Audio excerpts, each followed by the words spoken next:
It seems like there is only one option left after the Stevensons are eliminated, and the Harrigans seem to have a firm grasp on the London criminal underworld at the end of Season 1.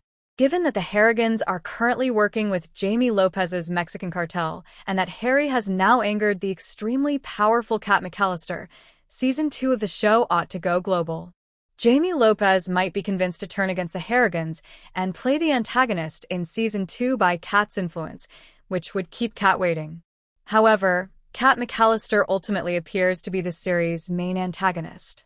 Kat will most likely be the one pulling the strings, even if Jamie or another significant character takes on the role of the Season 2 antagonist in the same way that Richie Stevenson did. It's only a matter of time until she and Harry engage in their game of wits, because she has made it clear that she intends to dominate the London game.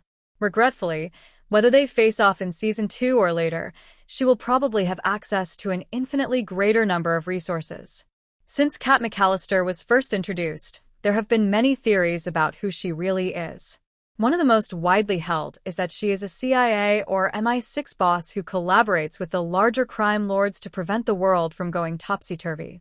Since she has publicly stated her interest in the Harrigans' operation and her readiness to eliminate them quickly in order to acquire it, that seems to be all but off the table at this point. She might be playing a long game, but we haven't yet witnessed that degree of deceit in action in MobLand. Based on the information at hand, Kat appears to be a high-ranking international crime boss.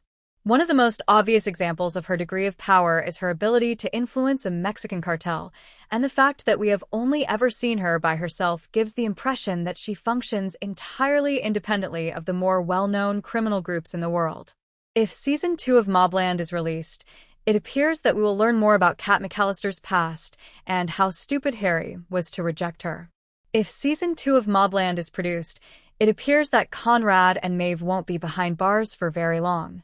As demonstrated in the season finale, during the interrupted dinner in Episode 9, Harry recorded his conversation with Alice/Nicola while she was stealing Conrad and Maeve's DNA.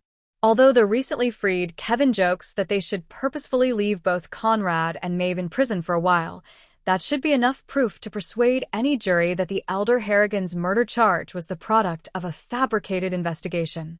The fact that Conrad serves as a stand-in for a crime boss who runs his business from inside a prison in the episode 10 homage is worth repeating. Even though it's improbable, leaving Conrad confined to prison for the upcoming season could be incredibly entertaining. Seeing him traverse the criminal underworld from a prison cell might be an intriguing dynamic to investigate and give MobLand a fresh perspective as the series veers toward an international plot.